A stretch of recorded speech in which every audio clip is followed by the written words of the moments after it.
Typically, a reviewer's main purpose is very simple: to help people figure out if they should or shouldn't buy a specific product.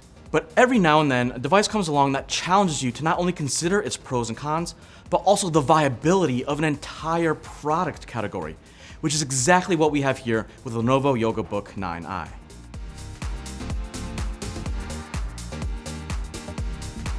From the outside, it seems like any other clamshell, but as soon as you open it up, you're looking at a whole new world. That's because instead of a traditional layout with a screen up top and a physical keyboard down below, it's all glass as far as the eye can see, featuring not one but two 13.3-inch 2.8K OLED displays. In some respects, this potentially represents the biggest change in mobile computing since Microsoft popularized the modern detachable 2-in-1 with the original Surface back in 2012. On the other hand, you could argue it's a natural progression, mirroring the transition we saw on smartphones in the late 2000s. You remember all those Envies and Blackberries? Now, companies like Dell have teased similar dual-screen designs with devices like the Concept Duet, but Lenovo has been working on this form factor for the better part of a decade, dating back to the original Yoga Book from 2016 and the Yoga Book C930 from 2018. And with its latest model, it feels like the idea is finally ready for a proper debut. Now at this point, some of you might be death gripping the keys on your laptop or grumbling about how a dual screen notebook isn't something you want or need, and that's totally fine. But if you're feeling this way, I think you might be slightly missing the point. No one is trying to kill off the traditional clamshell. It's a time-tested design that's going to be around for years to come. And as the second largest laptop manufacturer in the world, I'm pretty sure Lenovo knows this. But if you look back, history is littered with companies such as Xerox and Kodak that invented things like the graphical user interface and the first digital camera that were years ahead of their time. Sadly, after not giving their creations the proper attention, both companies were surpassed by competitors. On top of that, if you look at existing devices, we already have a ton of systems that can handle stuff like basic productivity, gaming, video editing, and more. So while the Yoga Book 9i might seem a bit weird or awkward, I think it's important to be open-minded when something comes along that's a bit different. Especially when replacing a laptop's keyboard with a display fundamentally changes how you use it. The big question though is, what do you do for a touchpad and keyboard? Well, the answer is pretty simple. Just touch 8 fingers on the bottom panel and voila! Suddenly you get virtual stand-ins. Alternatively, if you only need to control your mouse, you can use a 3-finger tap to summon just a touchpad. But perhaps the biggest surprise is that typing on glass isn't actually all that bad. It's definitely slower than using a regular keyboard, and my accuracy is worse too. Normally I can hit about 80 to 85 words per minute. On the Yoga Book though, I'm down to around 60 or 65. But like a lot of people, I have years of experience with traditional setups, whereas I've been only using the Yoga Book for a couple of months. I hope in the future Lenovo can update the virtual keyboard so that it can adjust to a person's typing habits over time. And while it's a bit too late, I really wish there was a way to put a small dimple or two somewhere on the screen, to help prevent your fingers from drifting. I often find that when I'm in the zone, I can type super quickly without much trouble. But as soon as my hands shift even just a little bit, I'll miss a key, usually backspace, and that's it. Everything becomes a jumble. Typing on a virtual keyboard on a laptop still feels like a little bit of a gimmick. However, I don't think that's enough to rule out the idea completely. If we look back to smartphones again, there was a time when the vast majority had physical keyboards. But then the iPhone and others came along, and now touchscreen keyboards reign supreme, while physical ones are basically extinct. And that's despite the best efforts of devices like the BlackBerry Key 1 that tried to revive that trend. The thing you have to remember is that you can't treat a virtual keyboard the same as a physical one. If you're like a lot of people, including myself, that type by punching the keys like in Finding Forrester, "You're the man now, dog," you're gonna have a bad time. It's a gentler, almost frolicky sort of input style, and that takes a lot of getting used to. That said, if you don't want to type on a virtual keyboard, you don't have to, because the Yoga Book comes with a magnetic Bluetooth one, along with a stylus, mouse, and origami style cover that doubles as a kickstand. The mouse is pretty basic though, so I wouldn't blame anyone for replacing it with something a little nicer.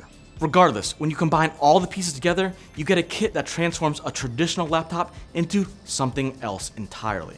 When you prop the Yoga Book up on a stand, you instantly get 2 options for a really useful dual screen setup.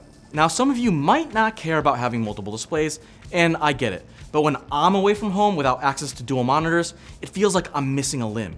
Oftentimes when I'm writing, I need to revert to a spec sheet or something like that, and that's a great use case for Lenovo's side-by-side mode. Alternatively, if you're trying to chat with friends or colleagues, you can switch to a stacked display setup, which I use to keep a big project open up top, while the bottom panel is reserved for something like Slack or Discord or your messaging app of choice. And in cramped spaces like on an airplane, you can slap the keyboard on top of the bottom display and then just type away to your heart's content like on any other clamshell.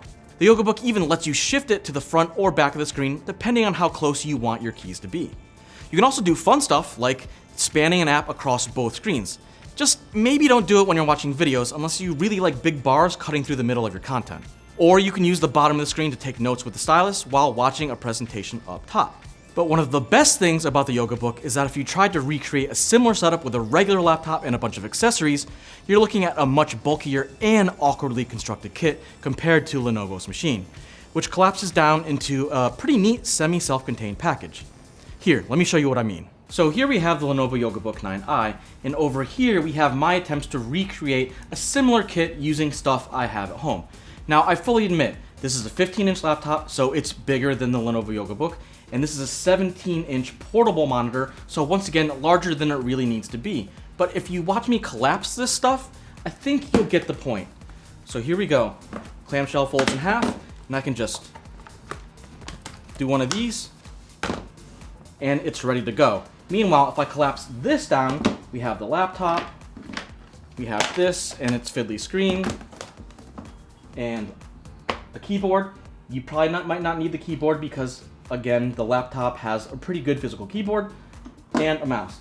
And I think the size difference, once again, this is bigger than it really should be, but the size difference is pretty obvious. And if you're going with a homebrew kit like this, you might as well get a second bag at that point, and then you're juggling a bunch of stuff. In a lot of ways, it's like a portable all-in-one desktop, which I frankly think is kind of awesome.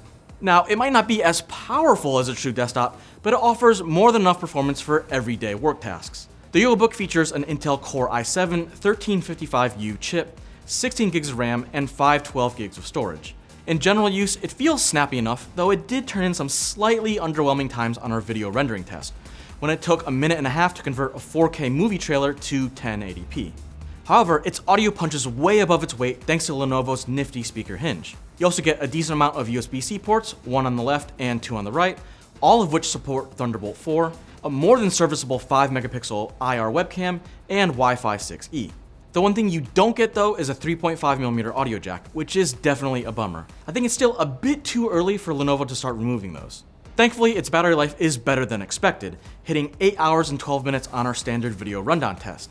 That's not quite as long as something like the Asus ZenBook S13's time of 1039, but it's still hours better than what you get from something like a thin and light gaming machine that struggled to get north of 5 hours on a charge. And that was with both of its displays turned on. That said, the Yoga Book isn't without its issues, because while Lenovo's hardware is surprisingly solid, Windows 11 and even modern day BIOSes just aren't designed for devices with two screens and no physical keyboard. For example, anytime you try to install a new app, you get that familiar Windows permission pop-up which completely disables the lower display. Same goes for the login screen. You can get around this by using a mouse or hitting a button with your fingers, but it's just kind of annoying. It actually gets a bit more troublesome though. One time when I tried to install a bunch of updates including a fresh BIOS, because I was using a third-party USB-C power adapter, I got a message that told me to switch to the first-party one and then hit any key to continue. And I think you might be able to see where the issue is. Because I was in the middle of flashing a new BIOS, there was no cursor, no way to summon the virtual keyboard, and no touchscreen support. So I had to find a wired keyboard and plug that in before I could even continue. Other times, when say booting up a game, the laptop would just get confused about which screen to use, so I had to frantically Alt-Tab and then hunt around for the right window. I also want to mention that while the Yoga Book's User Center app does a pretty good job of supporting and introducing the laptop's various dual screen features, Lenovo's Vantage app is a mess. Settings are hard to find, and thanks to offer notifications from pre-installed third-party apps like McAfee LiveSafe, Prime Video, and others, the Yoga Book felt like the most bloated laptop I've used in a long time.